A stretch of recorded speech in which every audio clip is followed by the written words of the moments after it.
everybody. Let's start from the beginning.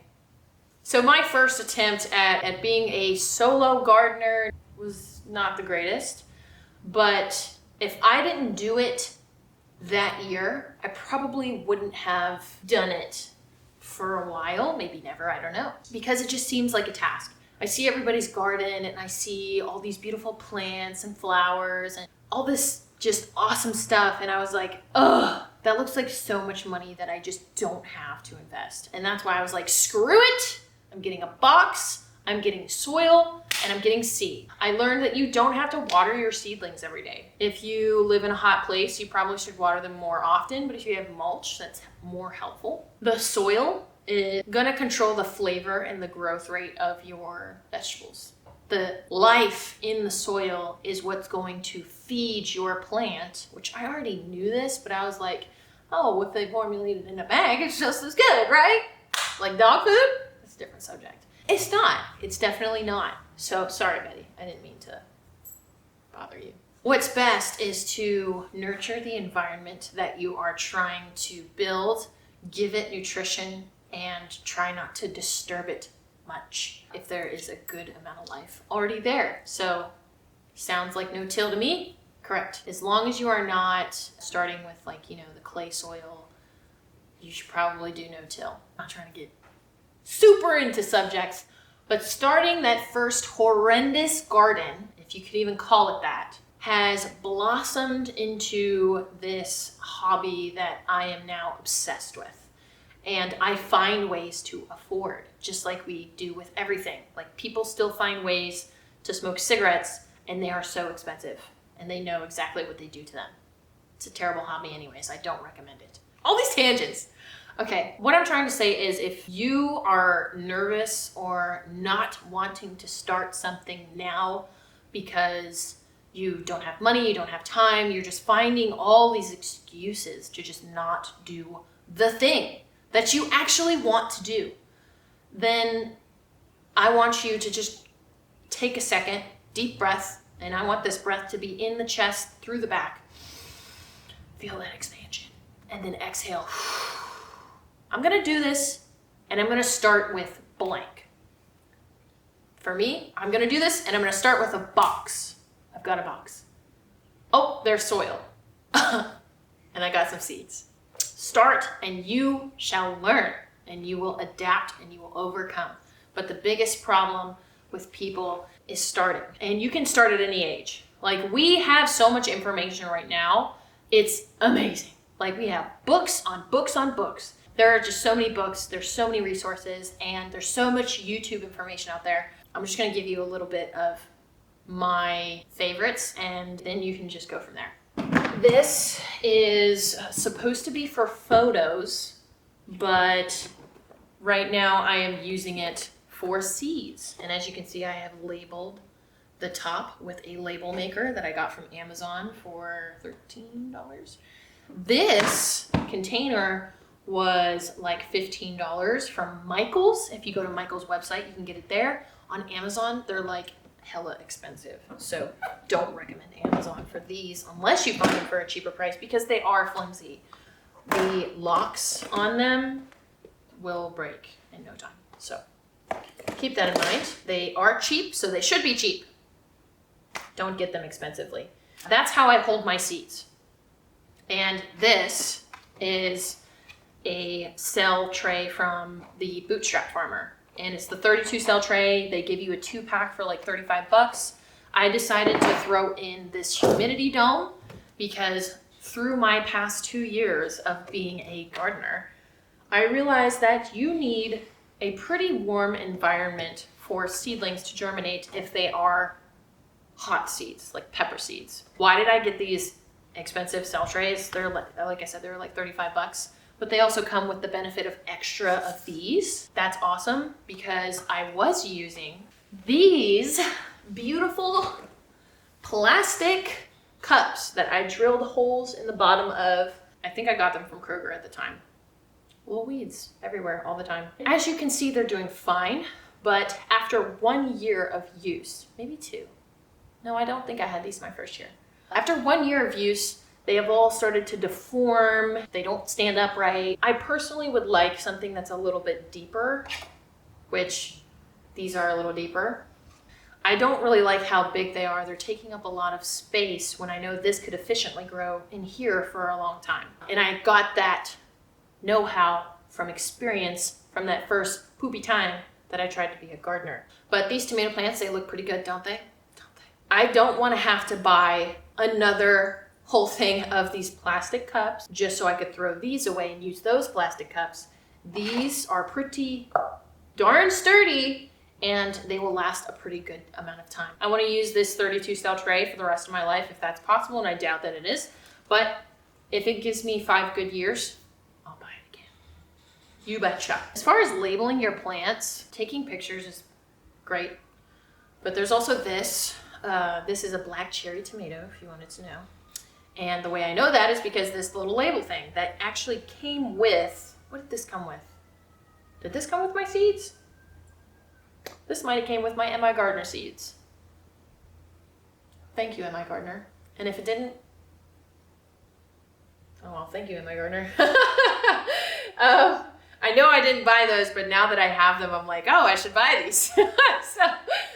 They've just been really helpful because right now I know what everything is. It's pretty obvious what everything is, but since I'm growing different types of tomato plants, I have at least like 4 or 5 different tomato plants that are growing right now.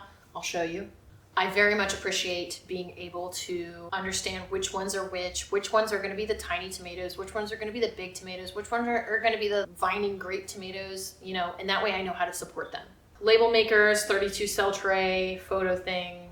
And then as far as soil goes, just make sure you have a pretty decent soil. What do I mean by decent soil? You can make your own, or you can just buy a nice potting mix. And if you're starting seeds, strain out the big pieces. You got your seed starting mix. I don't think I want to get into making my own compost. I've had a mouse show up in my yard. Mouse, rat, I don't know. But they like food, so keep the food out of your yard, right? Compost, you can buy black cow mix. That's just like aged black cow manure. You can get mushroom compost, any form of compost, as long as it's a high quality, you go ahead and judge based on that. High quality to me means recently made and locally sourced. If you can find somebody who makes compost locally and they have a lot of good reviews, I would suggest that before you go to Walmart or Home Depot. But the cool thing is that you can go to Walmart or Home Depot and buy that black cow mix, and that just does fine. Buy your potting mix. That can double as your seed starting mix when it's strained, and then you can get some compost, and I highly recommend getting a fertilizer. Espoma fertilizers are pretty great. And I also have fish fertilizer. My seedling, once they germinate and they grow to, I'd say about like 3 inches tall. Once they're about 3 inches tall, you can fertilize them. Diluted style. So dilute that fish fertilizer if you have it. It's gonna be stinky, but dilute that. I used a 5-gallon bucket, probably filled it up halfway, did like maybe a cap or half a cap of that gross fish stuff and mixed it all in. And then I watered, bottom watered is, these have holes in them. This tray has holes in it. This doesn't have holes. So I will put the water in here and then put the tray on the top of it. And that is how you bottom water. So if there's water still left over, probably dump that out. You don't want your seedlings to be too moist because that invites bacteria and mold and everything else. And on top of the mold subject, having your seedlings in nice fresh air where air is circulating, so places like outdoors and there's sunlight where it can bake that mold off, is a great place to start your seedlings. Of course, if it's freaking cold outside, you might need a heat lamp. I've gone my whole life without a heat lamp or a heating pad, and I've just kept them indoors and then put them outside on the sunniest of days. You know, even if there's snow on the ground, but it's gonna be like a 60, 70 degree day, I'll still put them outside, just not in the snow. Just put them on something outside so they can get that sunlight. I think I covered most of everything when it comes to starting my seeds. I used these cups, and I also use this nifty container. This is how I bottom water my plants for stupid cheap. I am switching over to that Bootstrap Farmer setup, because it's going to take up way less space. As you can see, these plants are doing well, but they're just kind of taking up a lot of space. It's going to be way more convenient when it comes to transplanting, and I want to start more plants and whatnot. But if you have a few plants that you want to start, this is crazy cheap. Like a couple dollars, you got the cups, drill some holes in the bottom, poke some holes in the bottom, however you need to, and then get this tray. Don't poke holes in the bottom, and then you can bottom water, and it's going to work just fine. It worked fine for me last year. It's working fine for me this year, but I'm just tired of these plants falling over from these cups getting deformed. I just want more and more space. Today I am actually starting flowers. I did not spend a lot of time doing flowers last year because I just took marigold seeds and I just kind of threw them out there, and that worked. If you want to do that, that's totally fine. But I want more, right? So once you start a hobby, you just want more.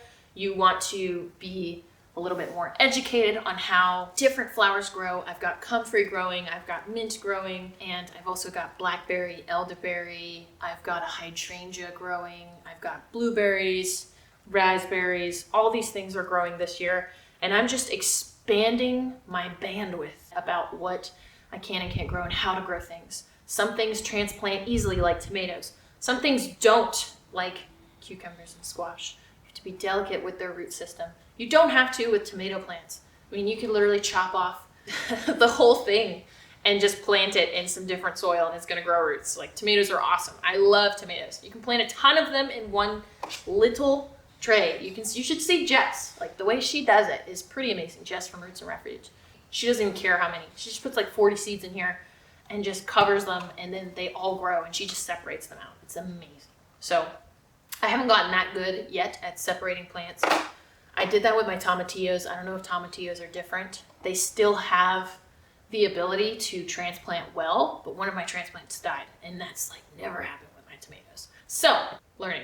Got these beautiful black and yellow sunflower seeds from my mother-in-law, and I just made a whole flat of them. And I realized I would like some more. Here is also, she gave me some zinnias. Haven't looked up zinnias, don't know what zinnias look like, but I'm gonna plant them anyways because this year I want different tomato plants, different pepper plants, a variety of basically everything. I don't really have a place for them right now. Instead of finding excuses like I don't have a garden bed for flowers. I don't have a place dug out for flowers. I don't have soil for flowers. I think about this stuff all the time, but I'm not letting it get to me this time. I am willing to take a shot. And I mean, you should be, because if you see more and more often, oh, it's raining, that's so good. I put my first flat of sunflowers that I just did out there. I hope that this has been helpful for you, and I hope that you get to do the thing that you actually want to do, because your happiness is ultimately the only thing that matters.